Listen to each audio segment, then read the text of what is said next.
Early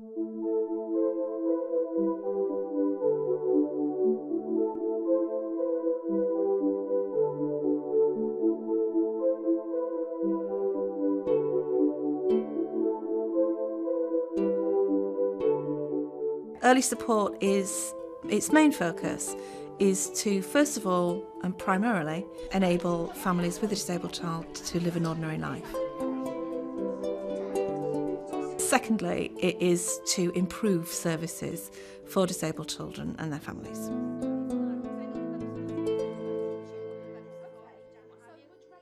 It originated in England, actually, about 7 years ago.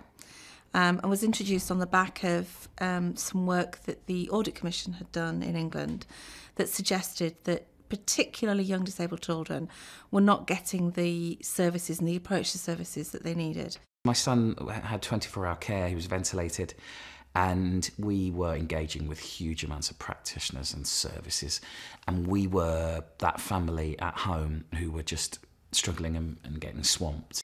It's crucial. Absolutely critical that you get in with as much advice and support as you can, as early as you can. The problems build up and the stress increases and your coping mechanisms start to fail. So the earlier you get in an informed, practical way, the better.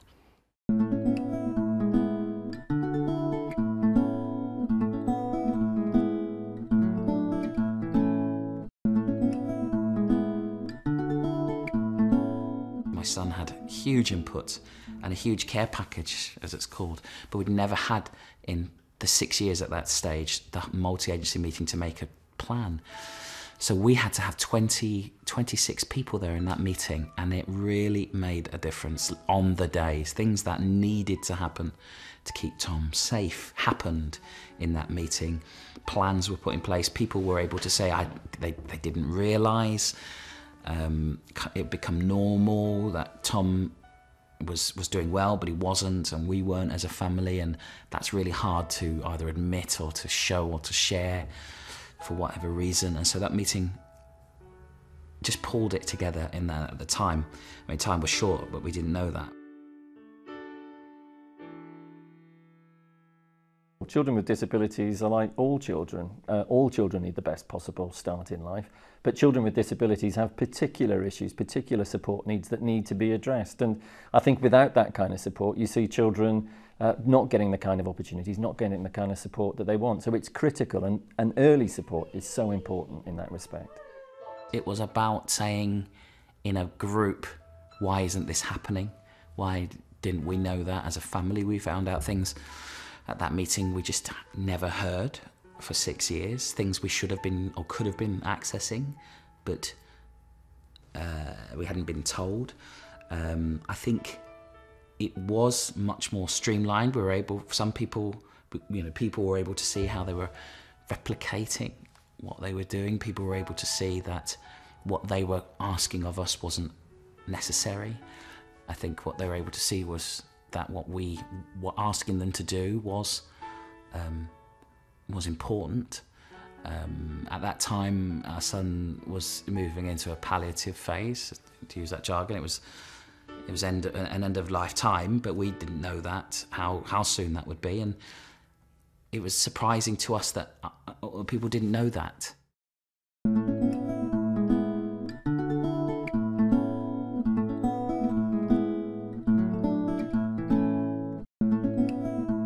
If you haven't had a child with additional needs before, it's a whole new world.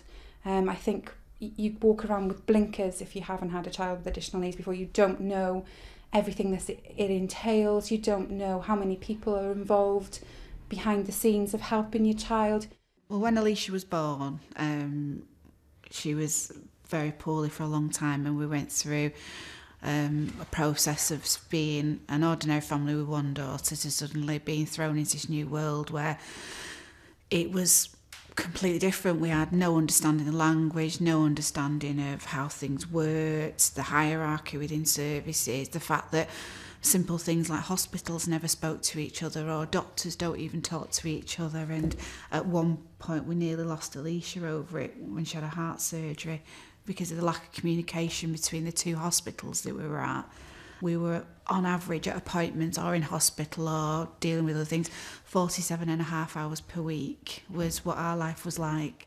When you're thrown into this world, and you are thrown into it, sort of launched into it, anything that you can help to support you with that, which the early support materials did, I think is fantastic. With lots of fun and lots of play. Families will be able to live ordinary lives. That's always our kind of starting point. The other ones are around things like families should get the information that they need when they need it, information that's reliable, that's consistent, and that puts them in a position of power. The big issue is about information and accessing information. Where do you go for support if you're a parent or a carer of a child with disabilities? Services are available, but sometimes parents and carers just don't know that they're there. And that adds to the stress, I think.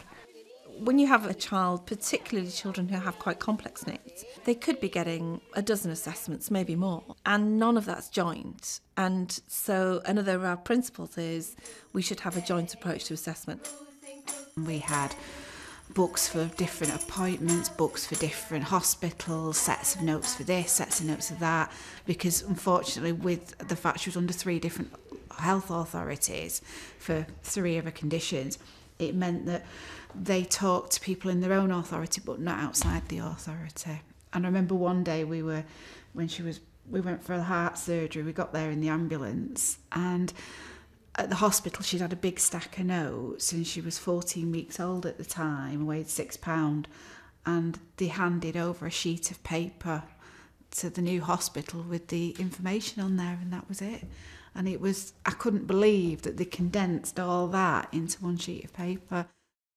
We were really lucky in that, particularly for our daughter, both our children have got additional needs, but for our daughter, by luck rather than judgment, her additional needs were dealt with in an early support type way, in that when she was just 3, we had a multi-agency meeting and we had 15 people sat around a table addressing her health needs, her social needs, her education needs, so that by the time she was going into school, she had a statement.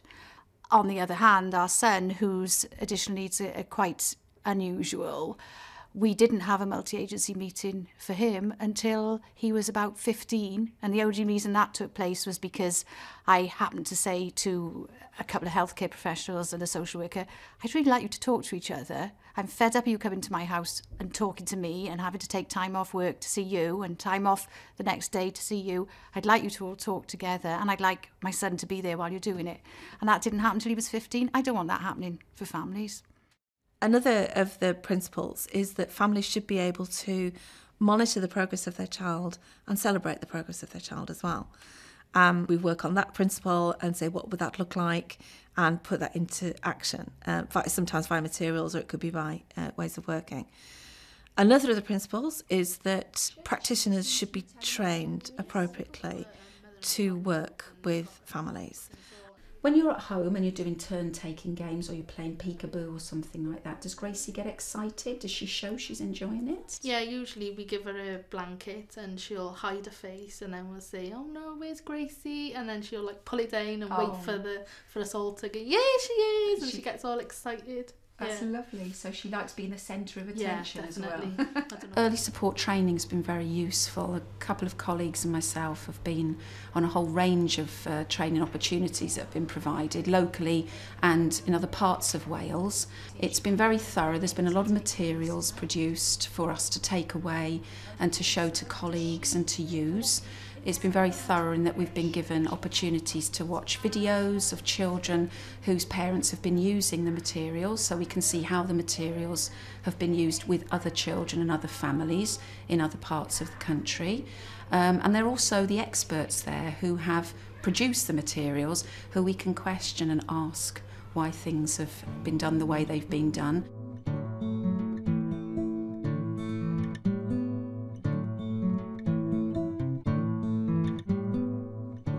If you felt that parents were feeling a little bit overwhelmed by the amount of material, you could go through it with them. You don't have to read it all, you don't have to read it word for word. It's scanning through it to see what's useful for you, and if you think they need a little bit of support with that, then so be it. It was really daunting to think I've got to sit and go through all these forms. But she actually sat and went through a couple of the pages of the family file for me, and it was about us as a family. It was about, what does Alicia like? What does Alicia do? You know, who is Alicia? And it actually made me sit and think, actually, what does Alicia like, and who is Alicia, and the type of person she is, and who are we as a family, and what do we want as a family? And it was the first occasion where, in all everything that was going on in our lives, we'd actually had an opportunity to say what we wanted and how we felt and how Alicia felt. Simple things like, what would you like your child to be called? You know, what's a nickname for them? And we were like, oh, Alicia Lou, isn't it? For me personally, I still use my file now. It goes to any meeting at all that I attend for Grace. So just the fact that I can store everything in it, I've got all her notes in it. I even put pictures of my child in it on some of the forms that's in the early support pack. It makes Grace a person, not a condition. Early support does come with a wealth of very, very good materials, but the mantra of early support always is the materials are not the intervention. You can have early support without having any of the materials, without using any of the materials, without reading a word, because it's an approach, which is a family-focused approach. So it's very important that practitioners get to know the families, give out the materials, and maybe work through the materials with the families. You work to the family's priorities and family's needs and the family's wishes. So if they don't want any of the information in the books, or they don't want it in that form, if they don't want to use the family file, if they don't want to use the developmental journals, they can still have early support.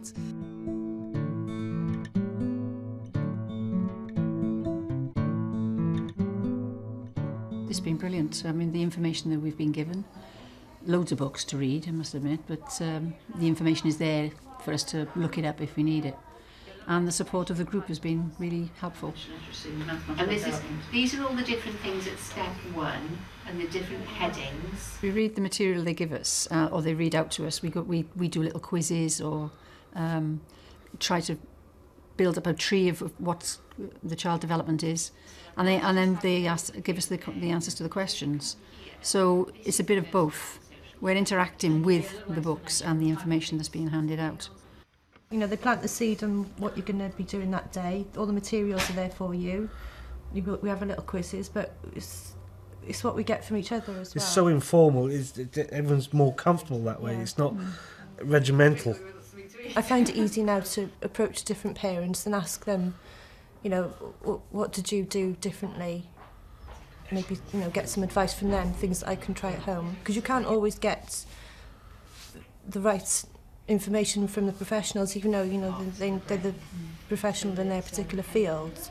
The parents, I think, you can learn most from. Most professionals have written about it, but not actually always done it. But I said, when you speak to the other parents, they might have took the idea and changed it slightly to adapt to their child's needs. I think what I recognise in families that I've met is that parents and carers of children with disabilities are very often the experts in what their child's needs are, and sometimes they get ignored. And it doesn't matter what profession you come from, whether that's health, whether that's education, whether that's in social services, sometimes people are blind to the expertise that's sitting in front of them. And actually we've got to do much better at responding to those experts. And family members are the experts, children are the experts. If it's the toy with this flashing light, she will look at that for quite a while. She will.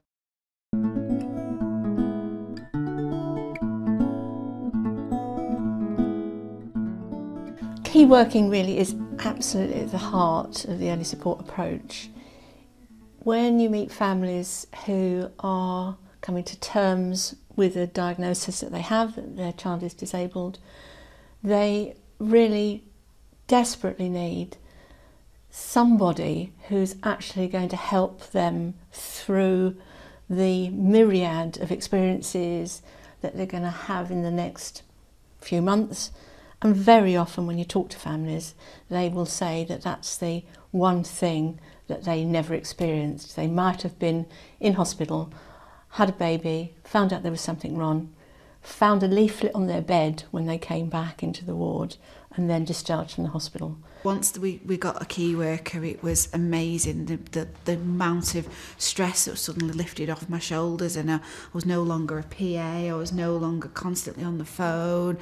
I actually had time in the day and I could sit down and actually read a magazine, which I'd not done for a long, long time. And we could actually play, we could do things with my other daughter that we'd not had the opportunity to do because Mum was always on the phone constantly. People think that key working has got to be somebody, a person who is a key worker and does nothing else but perhaps do a one-to-one with the family. That's not really the case, because what we're talking about in early support is that key working is a way of working, it's an approach, and it covers probably 4 main areas. It's about being able to give people the information that they need and signpost them to the information that they might need. It's about coordination, it's about helping a family coordinate what might be 20 different professionals. It's about planning as well, because families need to know where they're going. More than anything else, it's about the emotional support that a family may need at different parts of that journey.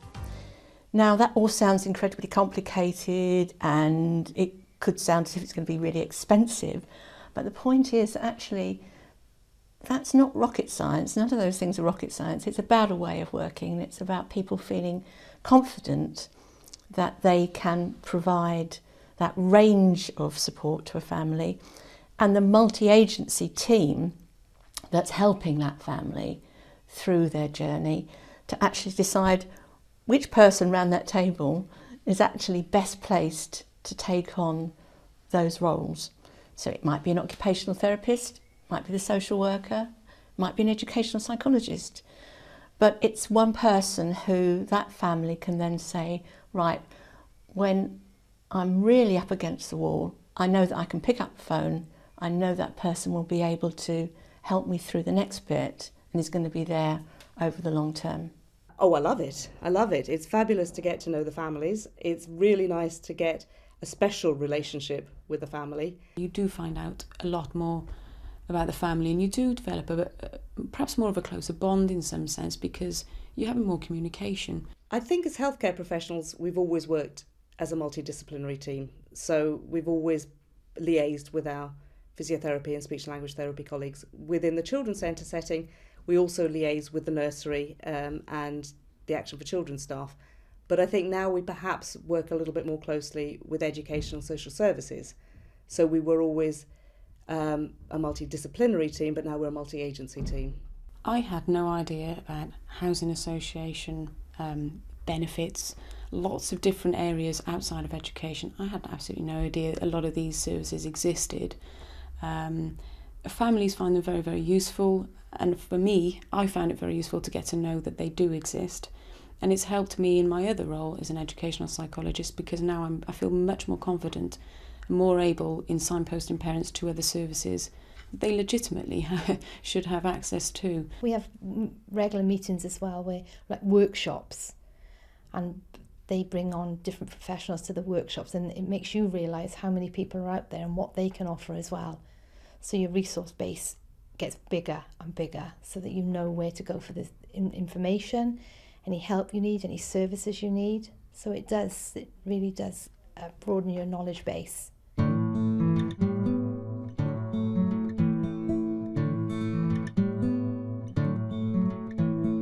It doesn't cost any more, because it's not a programme, it's not a project, it's a way of working. So in fact, if you take on board that it's a way of working, you don't really have to do anything more or additional to what you're already doing. You just have to do something different. You get fewer parents who want to go to tribunal because they're dissatisfied with the support that they're receiving. You get fewer parents insisting on statementing or some guarantees, because actually they trust the system a lot more. You get parents who are much more empowered, and rather than being quite as helpless as before. They actually feel that they can take this on. They are in control. They can do something about their own lives, so they don't need the kind of support that they used to need. So ultimately, it will save money. Do you realise that you're your child's voice? If something's not right, I'm going to say it's not right. If there's something that you want for your child, because you've had this support early on, you don't feel that you're being a burden in asking for it. You feel it's there for a reason. The centre revolves around what Jack needs in sensory work and throughout his life, not just his vision. And so the staff here have got to know him from a very early age, and they know what he needs, and they're fantastic with him. And as I've always said to the staff here, if I could bring him here every single day, I would. Oh, it's time to say goodbye to all our friends. The early support approach simply boils down to come together, listen, focus, communicate, move forward, reduce stress. Give a wave and say goodbye to all our friends.